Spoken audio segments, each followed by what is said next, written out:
My health நேயர்களுக்கு வணக்கம். நான் டாக்டர் தீபா அர்லாலன். இன்னைக்கு நம்ம என்ன டாபிக் பத்தி டிஸ்கஸ் பண்ண போறோம் அப்படின்னா, நிறைய பேரண்ட்ஸ் முக்கியமா தாய்மார்கள் பாத்தீங்கன்னா குழந்தை எப்ப பாரு உடம்பு முடியாம போகுதுங்க மேடம்.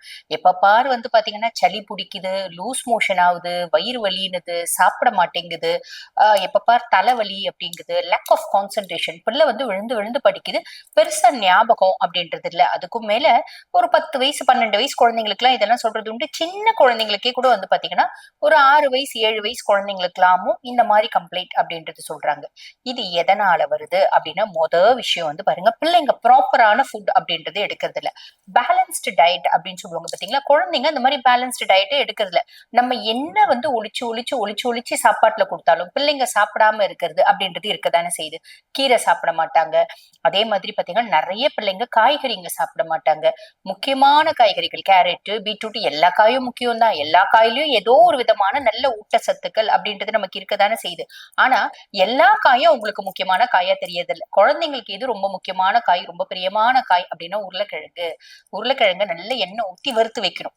கருணக்கிழங்கு எண்ணெய் ஊத்தி வறுத்து வைக்கணும். அதே மாதிரி சேப்பங்கிழங்கு இதை நல்லா வறுத்து வைக்கணும். இப்படி வறுத்து வச்சாதான் சாப்பிடுவேன் அப்படின்னு சொல்ற குழந்தைங்க எத்தனையோ பேர் நாங்க பார்த்திருக்கோங்க. உங்க வீட்லயும் அதெல்லாம் இருக்கும்.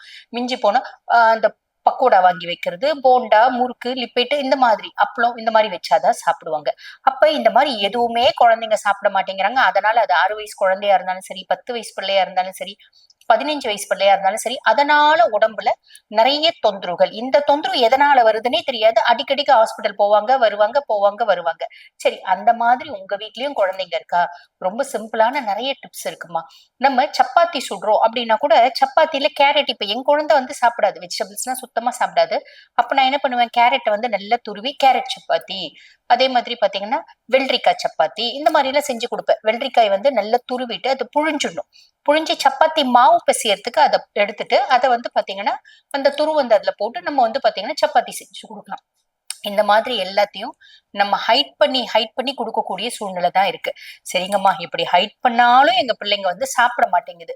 அப்ப என்ன பண்ணலாம் அப்படின்னா, ரொம்ப எளிமையான ஒரு ட்ரிங்க் நான் சொல்றேன். இந்த ட்ரிங்க் நீங்க கொடுக்கும்போது குழந்தைங்களோட எதிர்ப்பு சக்தி அப்படின்றது அதிகரிக்கும், இம்யூனிட்டி அப்படின்றது அதிகரிக்கும். சரி, அது என்ன ட்ரிங்க் அப்படின்னா, சும்மா உங்க குழந்தைங்களோட வயசை பொறுத்து ஒரு 10 வயசுல இருந்து 15 வயசுக்குள்ள இருக்க குழந்தைங்களா இருந்தா ஒரு அரை எலுமிச்சம்பழம் எடுத்துக்கோங்க. அதை விட ரொம்ப சின்ன குழந்தைங்க அப்படின்னா 1/4 எலுமிச்சம்பழம். சரிங்களா? இந்த அரை எலுமிச்சம்பழம் அப்படின்னா ரவுண்டா ஸ்லைஸா இந்த எலுமிச்சம்பழத்தை நீங்க கட் பண்ணிக்கோங்க. மெலிஸ் ஸ்லைஸா கட் பண்ணிக்கோங்க. ஒவ்வொரு எலுமிச்சம்பழத்திலயும் 4 லவங்கம் குத்தி வச்சிடுங்க. 4 லவங்கம் போதும்.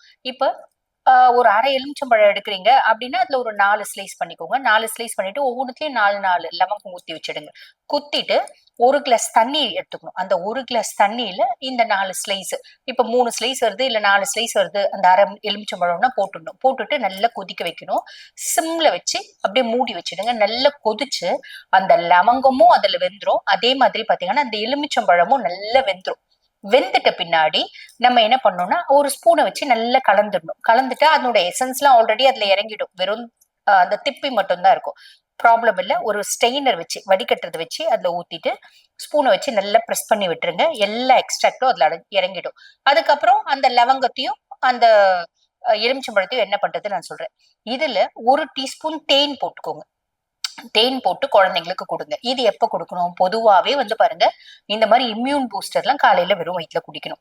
காலையில பிள்ளைங்க குடிக்க மாட்டாங்க அப்படின்னா ஸ்கூல் போறதுக்கு முன்னாடி கொடுங்க, இல்ல காலேஜ் போறதுக்கு முன்னாடி கொடுங்க. அதாவது டிஃபன் சாப்பிட்டு ஒரு 1.5 மணி நேரம் 2 மணி நேரம் கழிச்சு. அப்போ பாத்தீங்கன்னா நம்ம சாப்பிடறதுக்கு முன்னாடி மெட்டபாலிசம் ரொம்ப ஃபாஸ்டா இருக்கும், அப்சார்ப்ஷன் ரேட் ரொம்ப ஜாஸ்தி இருக்கும். அதனால வெறும் வயிற்றுல குடிக்கணும். இல்ல அப்படின்னா ஸ்கூல் போறதுக்கு முன்னாடி, என்ன காலையில டிஃபன் அரைகுறையா தானே சாப்பிடுதுங்க, ஸ்கூல் போறதுக்கு முன்னாடி 1 கிளாஸ் சூட கொடுத்து அனுப்புங்க. பிள்ளைங்க இதை குடிக்கிறதுக்கும் ரொம்ப டேஸ்டா இருக்கும். அதே மாதிரி எதிர்ப்பு சக்தி அப்படின்றது அதிகரிக்கும். நிறைய பாருங்க, இதுல லெமன் இருக்கிறதால வைட்டமின் சி. ஆனா நிறைய பேர் என்ன சொல்லுவாங்க, எலுமிச்சம்பழம் சளி பிடிக்கும் அப்படிம்பாங்க. பாத்தீங்களா, குழந்தைங்களுக்கு சளி பிடிக்குங்க. அந்த மாதிரி சளி பிடிக்கிறதுக்கான வழியும் கிடையாது, வாய்ப்பும் கிடையாது. அது கொதி வர்றதுனால ஃபர்ஸ்ட் விஷயம். 2வது விஷயம், அதுல லவங்கம் போடுறோம். லவங்கத்துக்கு ஆன்டி இன்ஃபிளமேட்டரி எஃபெக்ட். லவங்கத்தை குத்தி வைக்கிறோம் பாத்தீங்களா, அதுல ஆன்டி இன்ஃபிளமேட்டரி எஃபெக்ட் இருக்கு. அதே மாதிரி டைஜஷனை கிளியர் பண்ணும். சோர் த்ரோட், தொண்டை கரகரப்பு இருக்கு அப்படின்னா அதை கிளியர் பண்ணும்.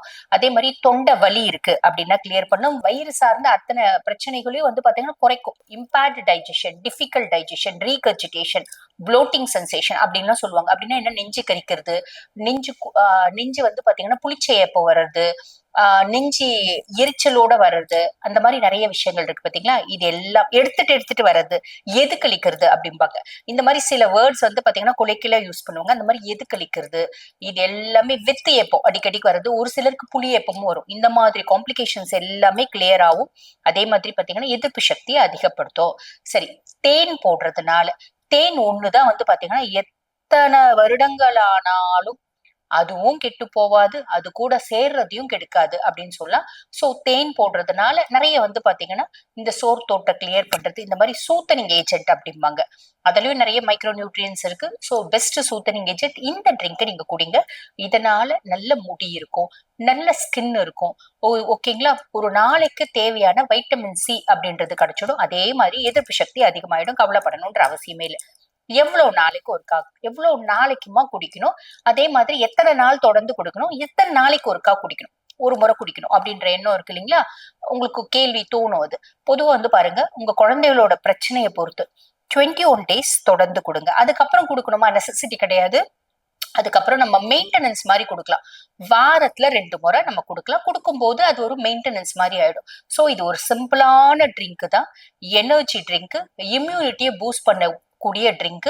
செஞ்சுதான் பாருங்களேன் எப்படி இருக்கு அப்படின்னு. அதே மாதிரி 21 days இந்த மாதிரி காம்ப்ளிகேஷன் இருக்குன்னா செஞ்சுட்டு உங்களுக்கு எப்படி இருக்கு மறக்காம கமெண்ட்ல போடுங்க. ஆக இந்த பதிவு உங்களுக்கு பயனுள்ளதா இருக்கும்னு நினைக்கிறேன். இதே மாதிரி இன்னொரு பதிவோட உங்களை சந்திக்கிறேன். தேங்க்யூ.